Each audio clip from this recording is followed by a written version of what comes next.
One of the phenomenon that has come along in our industry in recent 10 or 15 years is what's called the liquid solar blanket. Now, traditionally, to retain heat and not to retain heat at night and also gain heat during the day, we used a traditional solar cover, which is basically bubble wrap. That's kind of generic term for it. But it's that same look as what you would think of bubble wrap that as kids used to pop. Now, they're not poppable bubbles, but it's that shape. With that bubble resting on the water, the heat could transfer through the sun into the water and warm the water.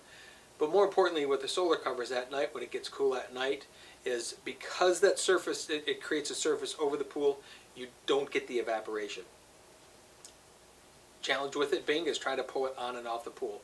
So the industry addressed that by using what's called the liquid solar blanket. And to me, I was a real skeptic at first. Is it as efficient as a hard cover? No, but it certainly is efficient. I was surprised when we used it in our own pool how efficient it is. And what happens is when you add the liquid solar blanket onto the pool, is it creates a film over the surface of the pool. So as long as the water isn't really choppy, it's doing its job. If the water is really choppy, it's not doing its job. But what it does is it creates a one molecule layer thick, it's basically paraffin wax. I know it's a little more complicated than that, but it's basically paraffin wax. You can't smell it, you can't taste it, you can't see it. That covers the surface of the pool, increases the surface tension, and therefore you don't get evaporation. So if we can, because if you think about the surface of a pool, all exposed to the elements, you have one temperature of water here and the air is a different temperature, that air is going to draw that water out. But if you can hold it down literally with a blanket, it's just a molecular blanket, it holds that evaporated water down, doesn't let it go.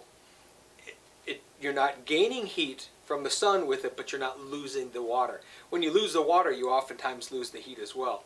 So it's holding the water in. It's really effective,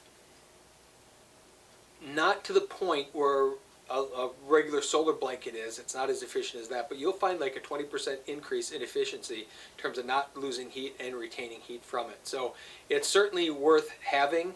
It's definitely worth it's interesting in learning about it, and probably in most cases a regular blanket works best, but when you have those crazy shapes and crazy environments, having it on there is certainly going to keep your water loss down, therefore your heat loss down.